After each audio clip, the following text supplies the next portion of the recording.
And you know how stepping with Marcus J, live from the den. Legacy Internet Radio, thanking everybody who has been rocking with us tonight. We appreciate those folks that are checking us out on TuneIn and on Streamer and on our home website of www.legacyinternetradio.com. All those folks that check us out on Facebook Live, call us at 804-402-2893 is our number to dial this and all of the shows here on Legacy Internet Radio. Of course, we're 24 hours a day, 7 days a week with shows every single evening. Very happy and very honored to bring our guest to the live line with us. He and I have been having lots of dialogue. We've been building quite a bit here lately, and I'm happy and honored to bring our brother on to the show. He's a writer, he's an author, and he is an entrepreneur, and I look forward to speaking with our brother, F. Kenneth Taylor. What's going on, Kenneth? Hey, what's up? Thanks for having me. Truly appreciate it. Appreciate it. I'm glad to have you on the show as well. You're a very interesting brother, and as we've had an opportunity to kind of make acquaintances with each other, I had an opportunity to kind of, check out some of the great things that you're doing. And so just kind of as a brother to a brother, before we get into it, I just want to say I'm proud of you, man. You're doing a lot of good stuff, and I'm proud to have an opportunity to rap to you. Just wanted to start off by going there. Thank you, man. Man, I can't explain how much that truly means to me. I appreciate that, man. Absolutely. Well, first thing I want to ask you, you're from St. Louis, and I haven't had an opportunity to speak to a lot of people from St. Louis. Tell me how y'all do it out there in Missouri. What's it like? Is it similar to the East Coast or similar to the West Coast? Y'all got your own little thing going out there. Tell me a little bit about St. Louis. I guess certain aspects of it would be similar to East Coast. I mean, it's a do or die mentality, but we got our places that we like to go and just kick back where nobody's starting trouble, Yeah. It's some nice little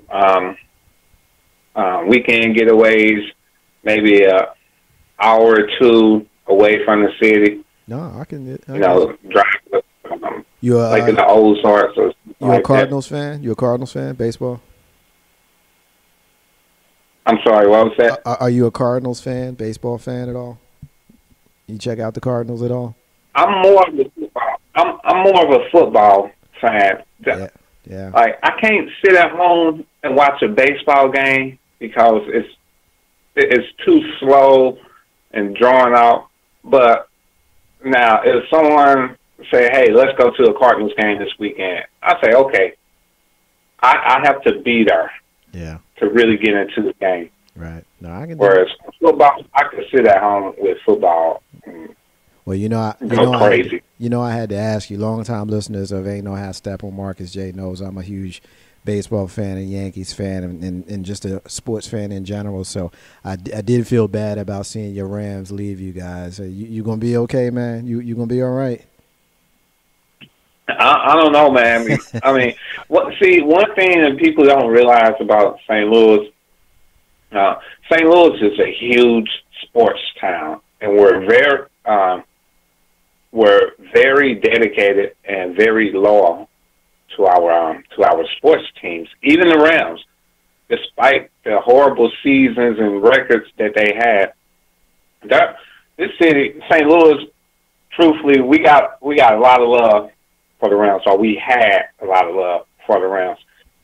The thing about that deal was the way it was done and the way it was happened, and the fact that we got left with nothing. Everyone else got something out of the deal. Right. We didn't get anything. Right. Well, I feel bad for you guys. I don't like how that works out and whatnot. And I haven't had an opportunity to speak, to too many folks from St. Louis. So I definitely didn't want to get too in depth in, the topics at hand without at least picking your brain a little bit.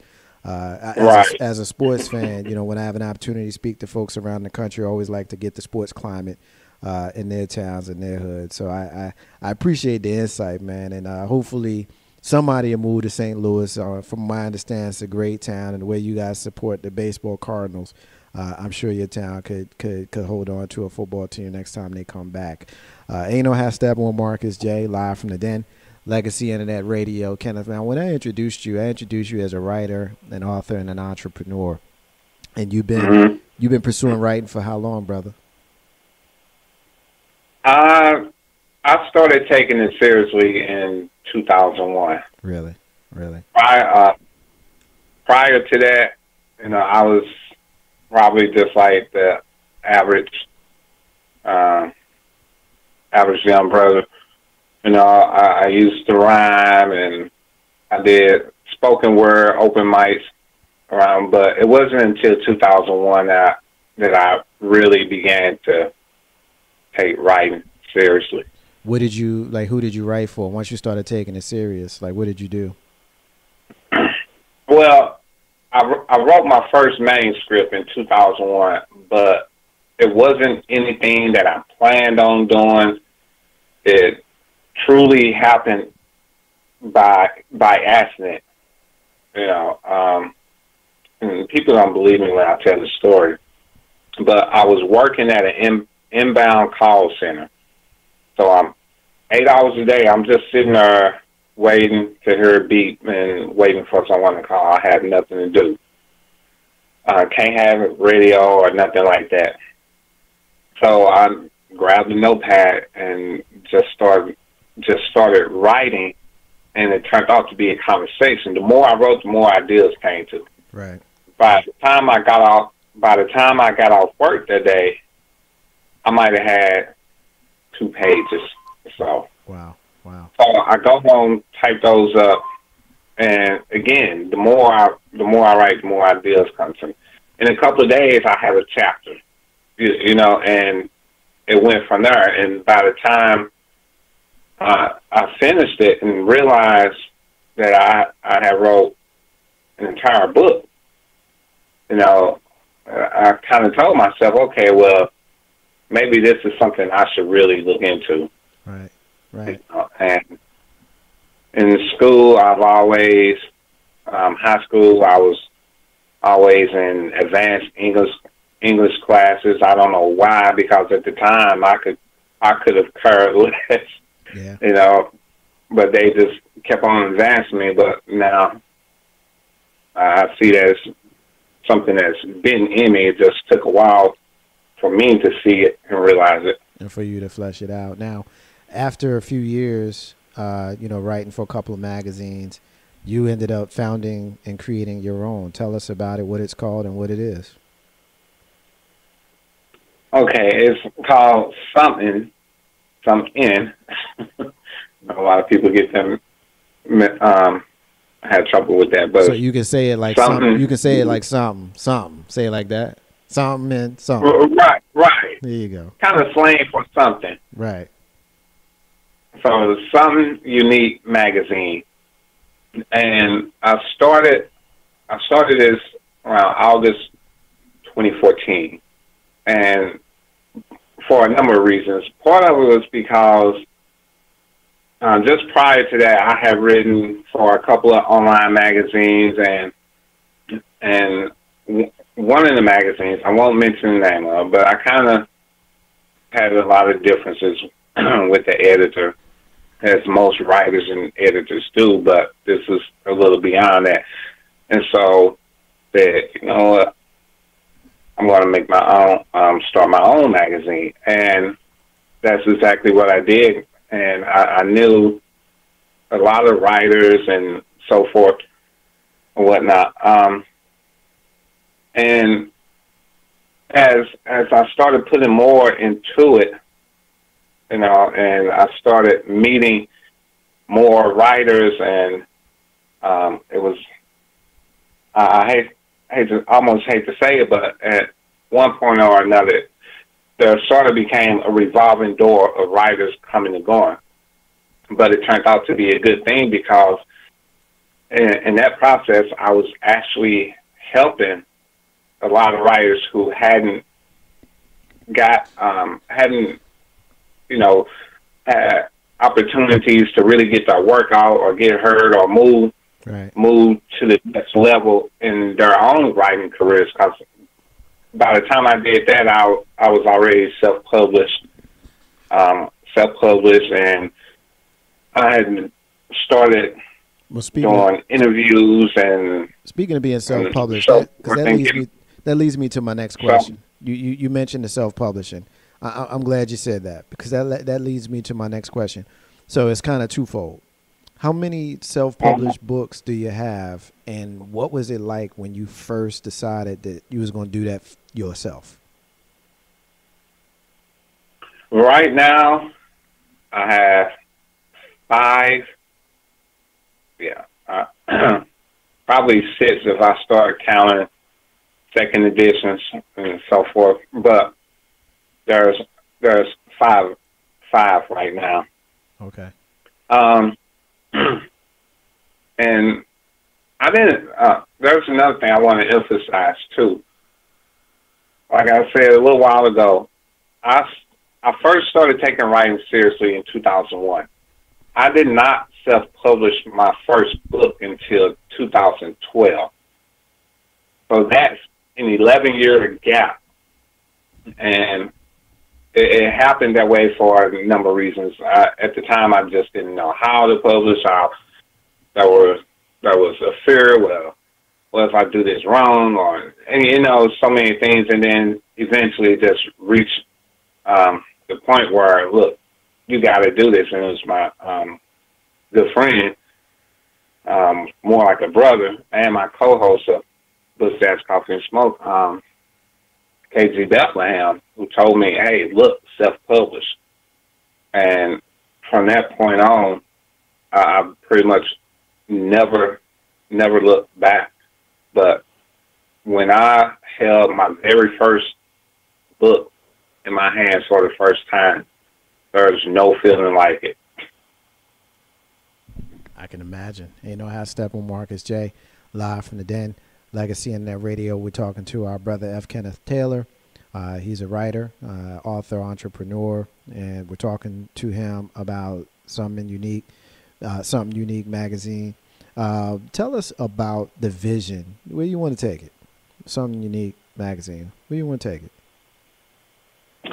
I want Something Unique magazine to become, I want to say, a household name, but more so than that, I want it to be a publication that every walk of life could relate to, regardless to race, religion, creed, or whatever. Regardless of that, no matter where you live at in the world, I want it to be something for everyone to relate to. And so I try to put a focus on cultural diversity. And right now, I even have 2 writers that's based out of India.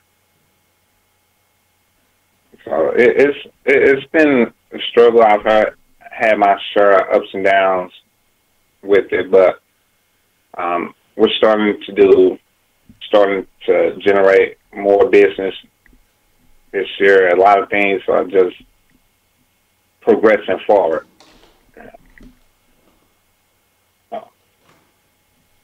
You mentioned you've got some folks all around the world. You mentioned India, but I want to move back to you for just a minute about the next book, because you had the Aftermath before. The Aftermath Part 2 is about to come out, or you actually already released it. Tell us about the Mental Galaxy. I just released Part 2. I want to say maybe a week and a half ago. Okay, so I just released Part 2. Aftermath was that manuscript in 2001 that I told you, that I mentioned. That was the manuscript that I wrote. And basically, sometimes I hate to use this comparison, but think Star Wars. You got a young group of friends from different backgrounds, worlds, or whatnot. They come together to fight this one evil guy, and his allies, cohorts, whatnot. In the process, they go on these life-threatening adventures all across the galaxy. Now, part one, you know, part one was pretty fast-paced. It was written primarily through character dialogue, and you know, the young group of friends at the same time they're trying to fight this evil dictator and his allies. They're also dealing with some personal issues. Now, in Aftermath 1, the saga begins. That was Aftermath 1. Aftermath 2, which is what I just released, Aftermath 2, A Mental Galaxy, is pretty much the opposite. I still have some fast-paced action scenes here and there, but the big difference is it's primarily written from a narrative point of view, which allows me to go much deeper into the story, and also it plays emphasis on character development. Right. And in part two, this group of friends, it takes place a few years after part one, so they're a little bit older, and they've really been feeling the consequences of their actions in part one. So this part two is like a harsh wake-up call for them. You know, so like some of the characters have been reunited with family members, and so they're hearing family members' side of things that was going on while they were busy in part one. You know, this is their family members are telling them, look, while you was out there, you know, running around the galaxy, you know, being a rebel or insurgent, this is what happened to us at home. Right. You know, because the authorities couldn't find you, they found us. Right. Well, I'm glad you mentioned the narrative and how, you know, you're telling a story. It's a little bit different because you've got characters here in the Aftermath series that you will revisit, obviously, as they've gotten older. Tell us the difference between writing these types of books versus writing in magazines. Like, what's the difference? Like, is there a difference in the way you construct your writing, or is your process different? What's the difference? There's a definite difference, because with the books, I'm trying to have everything in sync. There has to be a lot of uniformity.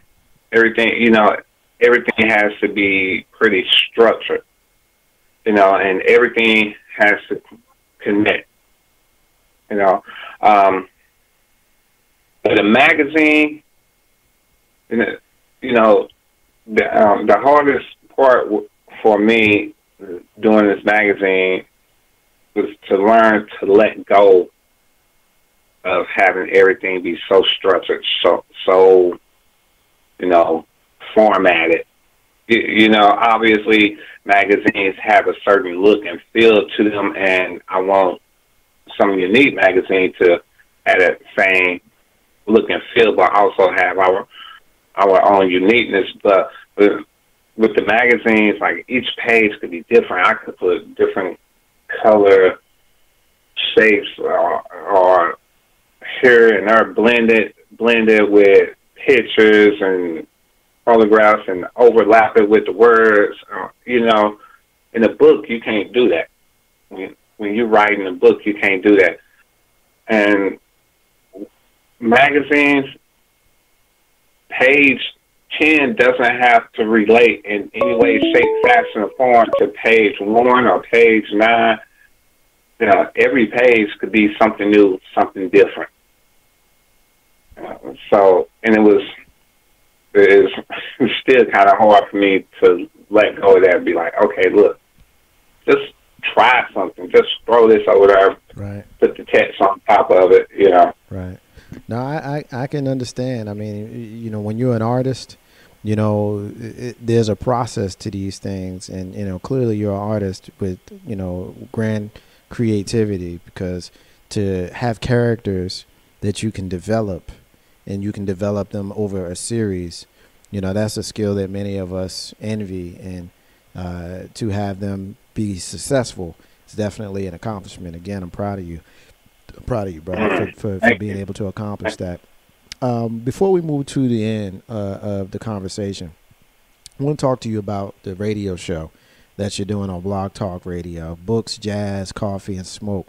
Tell us a little bit about that. Okay. My co-host, Casey Bethlehem, who again I refer to as my brother from another mother, because we were childhood friends. He lives in D.C. right now, but he's also a writer, author as well. We started Books, Jazz, Coffee, and Smoke, I want to say just about a year ago.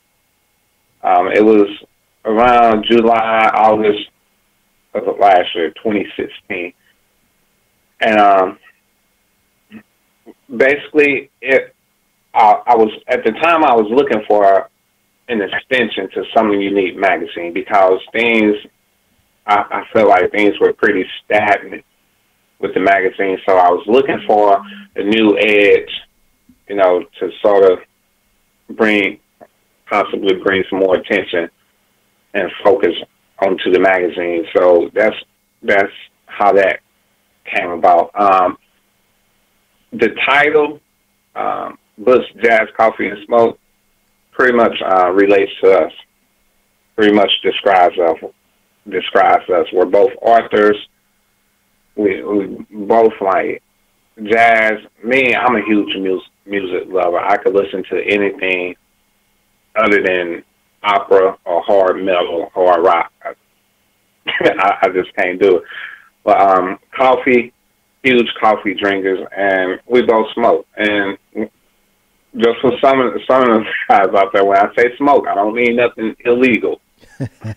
Got to put that out like there, huh? Cigarettes, cigars, So that's where the title came from. But the show on the show we discuss current events, current headlines, recent headlines.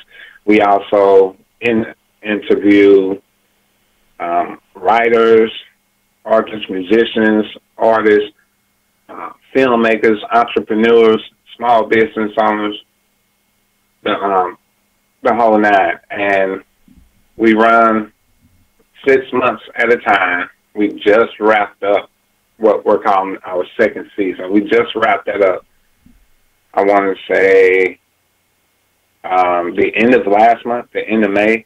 So right now we're kind of on a hiatus, and we'll start again in August 2nd. We start, and it's every Wednesday, 8 p.m. Central Time, 9 p.m. Eastern Standard Time, and it's a 2-hour show. Again, it's so. We love doing it.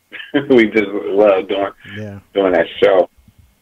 And right now, KG, he just started his own show, which is kind of fill-in